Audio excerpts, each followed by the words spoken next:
네, 북한의 잠수함 발사 탄도미사일 SLBM 발사 실험 이후에 우리 군이 대응책 마련에 부심하고 있습니다. 앞서 전해드린 것처럼 박근혜 대통령도 오늘 청와대에서 외교안보장관 회의를 열고 북한의 이 사출 시험 등과 관련한 대책을 논의했는데요. 일단 한민구 국방부 장관은 북한의 잠수함 발사 탄도미사일 SLBM의 대응 전략과 관련해서 킬체인이나 한국형 미사일 방어 체계는 이 지상 발사 미사일을 주 목표로 삼아서 이 SLBM에 대해선 제한되는 점이 있지만 추가적으로 발전시키면 SLBM 대비가 가능하고 또 한미연합 능력으로 대응을 할 수 있다고 밝혔습니다. 자, 우리 군이 갖고 있는 SLBM 대잠 전력은 지금 어떻게 되고 또 앞으로 우리 군이 보강해야 할 전력은 무엇인지 정치안보 전문기자와 함께 알아보도록 할 텐데요. 먼저 어제 있었던 국방위 긴급 현안 보고 내용부터 들어보도록 하겠습니다.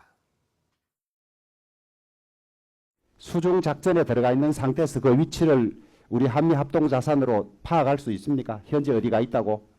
시간이라든지 거리라든지 이런 것들을 추정해서 우리가 대비하고 있습니다. 추정일 뿐인 것 아닙니까? 예.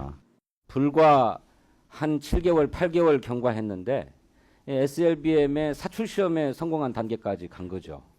그러니까 생각보다 굉장히 개발 속도가 빠르다고 저는 봅니다. 저희도 정보의 최초 판단보다 좀 빠르게 진행됐다 이렇게 평가하고 있습니다. 네, 정치안보 전문기자죠. YTN 김주환 기자 나와 있습니다. 어서 오십시오.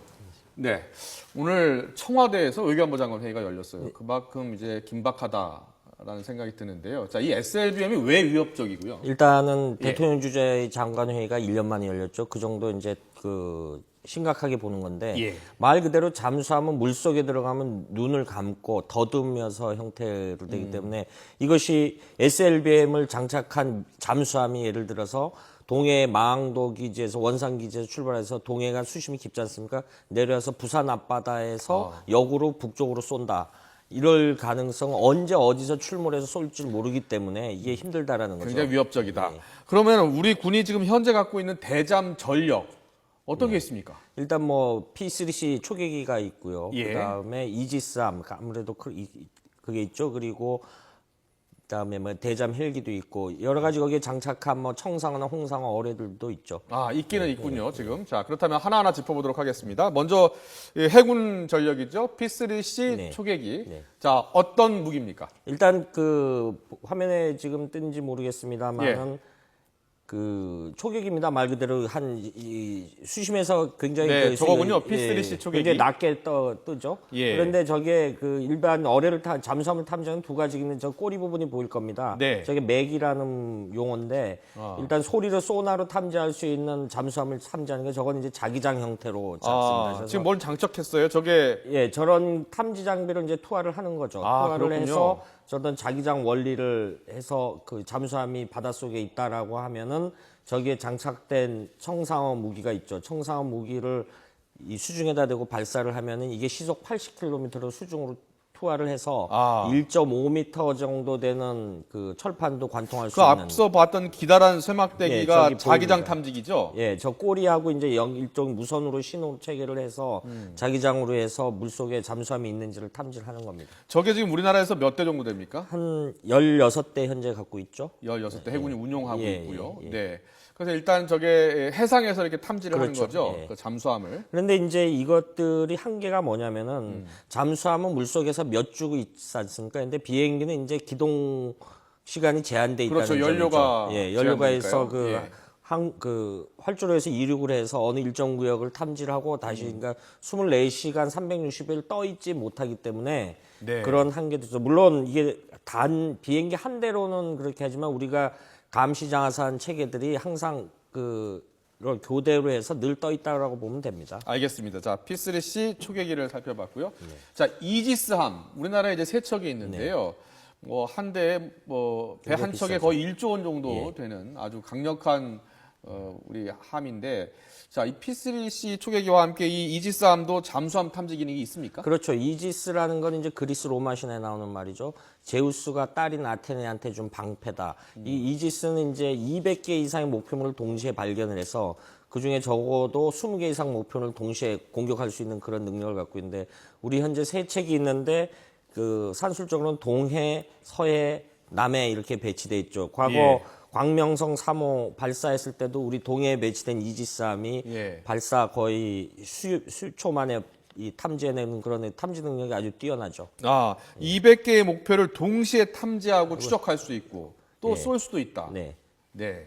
그리고 잠수함도 공격이 가능하죠. 소나 장비로 예. 충분히 감지할 수 있고 또 공격할 수도 있다. 소나 장비라는 것은 얼마 전에 이제 TV 보신 분들은 알겠지만은 그 방산 비리 났을 때 배 밑에 보면 이 천안함도 보면은 배 밑에 이렇게 불뚝 튀어나왔지 예, 않습니까? 예. 거기에 이제 소나 장비를 다는 거죠. 달아가지고 물속으로 이렇게 바다 위를 다니면서 그걸 음파로 탐지를 해서 잠수함을 탐지하는 우리가 이른바 전쟁 영화에 보면은 잠수함에 나오는 그런 게 소나 장비로 탐지한다고 보면 되겠습니다. 네. 자, 우리가 지금 P3C 초계기 봤고요. 네. 이지스함 봤습니다. P3C 초계기는 지금 16대 정도 갖고 있고 또 이지스함은 3척입니다. 자, 또 대잠 헬기라고 있더라고요. 대잠 헬기. 대잠 헬기도 예. 기능이 이제 헬리콥터가 초계기처럼 이렇게 떠다니면서 이 기능은 비슷하다고 보겠죠. 그럼 대잠 헬기 같은 경우에 우리나라가 지금 몇 대 한 정도 20대 있습니까? 이상, 20대 이상 갖고 있고 이거 추가로 이제 또 다른 신형을 도입하려고 이제 이 해군이 발표를 하고 있던 그런 계획인 거로 이렇게 전해지고 있습니다. 예, 지금 신형 대잠 헬기를 또 준비를 하고 있는데 아직 신형 헬기는 들여오지 못했나 그렇죠. 보죠. 그렇죠. 네. 뭐 예산 문제 때문에 그런 아직까지 좀 난항인 거로 이렇게 전해지고 있습니다. 알겠습니다. 그리고 또 그린파인 레이더라고 있다고 하는데 이 그린파인 레이더가 이게 좀 뭡니까? 주목해야 될 건데 이스라엘이 개발했는데 이때 방어 체계는 아무래도 세계에서 이스라엘이 가장 발달된 나라인데 지금 우리 뒤에 이 화면을 보시면 이렇게 직사각형이 지금 화면에 나오죠? 저런 게 저게 이제 슈퍼 그린파인드는 900km, 지금 우리 2대 갖고 있는 거는 500km. 우리가 일반 탐지가 밀도가 적으니까 굉장히 많이 작죠. 이게 쉽게 말해서 탄도탄, 미사일 탐지 레이더인데 이것이 이제 두 척이 전방 어느 모처에 배치되어 있는 걸로 알고 있는데 이게 전방을 갖고 있는데 이제 나중에 다시 말씀드리겠지만은 해상 전력 같은 경우도 잠수함 탐지도 쉽게 말해서 저 탐지 위치를 예를 들면 동해 쪽으로 이렇게 바꿀 수가 돌린다든가 있군요. 예. 추가로 해서 서해 쪽으로 돌린다라면은 거기서 탐지하는 데는 어느 정도 모항에서 그 해군 기지에서 북한 잠수함 기지들이 발진할 경우 그 탐지가 가능하다 이렇게 볼 수 있죠. 하늘에는 이제 조기 경보기가 네. 우리는 있고요. 이제 예. 피사이라 그래가지고 조기 경보기가 있죠. 네. 그게 뭐 상당히 높은 고도에서 축구공만한 크기도 이렇게 그렇죠. 식별해낼 수 예, 있다면서요? 네. 그러니까 뭐 그 조기 경보기 같은 경우에는 일단 북한이 만약에 SLBM을 쏜다면 그 해상에서 나왔을 때 이제 탐지할 수 그렇죠. 있는 거죠. 그 꼭 나왔을 때보다는 이미 좀 늦은 개념이 있고요. 예. 모항에서 각 그 잠수함마다 그 동해 서해 그 북한 잠수함 기지가 있을 거 아닙니까? 예. 동해 뭐 마항도 기지라든가 아니 서해 이쪽에 마항도 기지라든가 이런 데서 이 발진을 할 때 출항을 할 때 그때 네. 이미 이제 징후를 탐지해서 추적을 하는 거죠. 지난 2010년도 천안함 사태의 한미 군 당국이 이 정보 자산을 해서 북한의 잠수함들을 기동하는 거는 거의 24시간 이게 탐지한다고 보면 되겠습니다. 네, 북한이 지금 현재 잠수함을 80척 정도 가지고 네. 있는데 우리나라 갖고 있는 또 미군이 갖고 있는 정보 자산으로 네. 그 80척을 이미 어디에 있는지 보고 있고 없어졌다고 하면 일단 추적을 비상이군요. 하는 거죠. 그렇죠. 네. 그래서 간헐적으로 그 언론에 나오는 게 이제 북한의 뭐 예를 들면 A라는 잠수함이 발진을 했는데 없어졌다. 그럼 이제 우리가 과거에 보면은 YTN을 비롯해서 속보 형식으로 이렇게 다룬 적도 있을 게 그만큼 24시간 우리 군 당국에서 북한 요소를 이렇게 쉽게 말해서 현미경 들여다보듯이 이렇게 들여다본다라고 보면 되겠습니다. 뭐 저도 국방부 출입할 때 어떤 모처에 가서 예. 그런 탐지 시설을 본 적도 있습니다. 그래서 그렇군요. 너무 우리 국민이 이렇게 지금 당장의 SLBM이 한국에 굉장히 당장 위협이 된다라고 이렇게 걱정을 안 하셔도 될 것 같습니다. 그렇군요. 근데 우리가 지금 현재 우리 군이 구축하고 있는 이 방어망 중에 이제 킬 체인이 있어요. 사전에 그러니까 저게 발사하기 직전에 이미 발사 징후가 나타나면 거기 이제 타격할 수 있는 킬 체인이나 한국형 미사일 방어 시스템 KAMD가 있잖아요. 이게 지금 예. 현재는 아직 도입이 안 됐죠. 이게 좀 주목해서 봐야 될 것이